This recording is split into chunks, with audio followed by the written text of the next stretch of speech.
You already know what time it is. Got to start off the morning right with the weighted vest, dog walk, getting the boys hooked up, and we out. Look at that.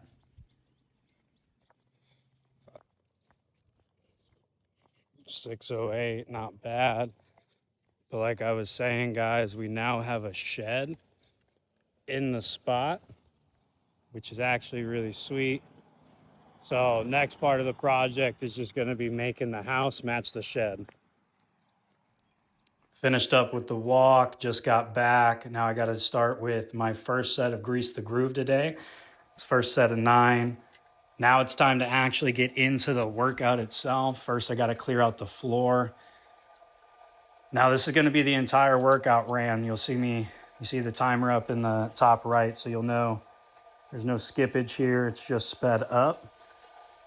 Starting up with the warm up, 4 minutes on the rower. I'm going to then go into some hip circles and leg swings like I typically do to kind of warm myself up. Now, what's kind of funny here is I literally moved the bar thinking it was going to be in my way for hip circles or leg swings. It was not, so I moved it right back. But anyways, definitely a very common way to start the warm up. I got a little excited here and went straight into setting up my first exercise. I totally forgot about these body weight squats that I was supposed to do. This is technically part of the warm up still, the body weight squats. And diving right back into my tib raises. These have not necessarily gotten easier over the weeks. So it's 4 sets of 25, and the first 2 sets, sure, fairly easy, okay. The second 2 sets are absolute killers. My shins feel like they're spazzing almost by the time I'm done with them. Now, these Patrick steps, I feel like will look a little bit different than last week. I'm really focusing on just straight up, straight down, trying to keep knee over toe, proper alignment there. What I've been doing in the past couple weeks is really trying to be more of like a pistol squat, take my heel and like trace it to the front, but I wanted to kind of reel it back. Now, here's the bane of my existence when it comes to this workout, because these Nordics, even though I have a slight elevation, 10-degree kind of lift, they're absolutely hard. They just suck. Hands down, just suck. Not anything that is fun to do. Definitely the hardest part of my workout. You can see I'm trying to work out my legs and stretch them out, but oh my fuck. My chest, everything is super tight when I'm doing this. Like I am flexing everything.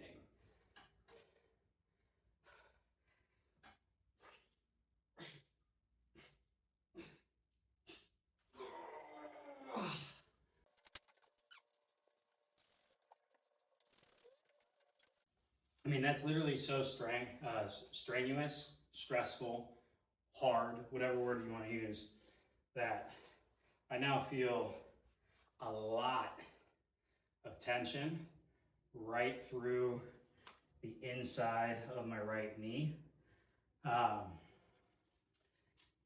Don't like the feeling, but we'll see if we can obviously finish the workout without there being too much craziness. I'm finishing the workout. I don't even know why I made that statement aloud, because unless I'm literally about to tear something, we're working. Left leg forward, right leg back. I almost feel the exact stretch down the front part of my quad, down the knee, into the shin. So maybe I just need to, you know what I mean, stretch this out. And maybe it's a hip flexor problem. I have really tight hip flexors potentially. I mean, it's a pretty fair statement. I have tight hip flexors. So yeah, as I finished doing these ATG split squats, I definitely noticed with my right leg back as I was going down into that bottom position, it really did feel like a good stretch for the hip flexor. So I'm going to assume it's probably safe to say I really do just have tight hip flexors. Now look at this. So I literally sit here for 3 minutes simply trying to find what I did last week in terms of weight wise. And then I basically can't come to a conclusion.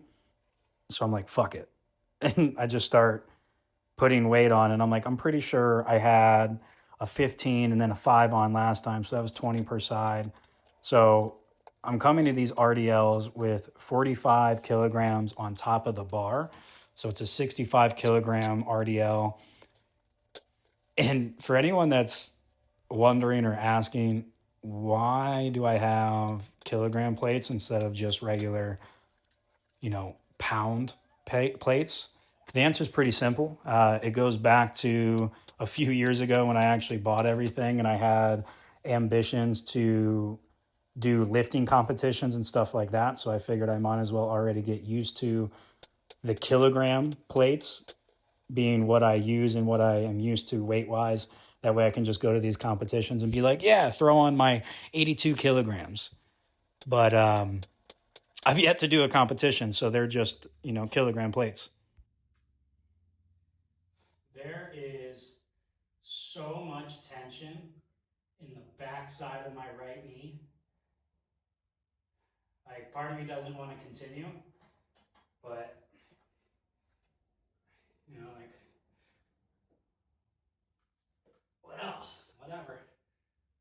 See, there I go again, making some type of comment about how my body's all feeling weird and I should probably stop. That's what I'm at least wanting to do as I kind of re-listen to this. It's like I'm making the statement to myself to basically ask if it's okay to maybe stop. But what I'm trying to remind myself here is that I'm working towards a goal. And something that I've recently come to the conclusion of is the only thing stopping me from the goal that I have is simply being willing to put in the effort the goal demands, right? So that's another part of what this channel is about, is showing up, putting in the work that I don't really want to. Well, it's been longer than an hour, so I have to hit my grease the groove set.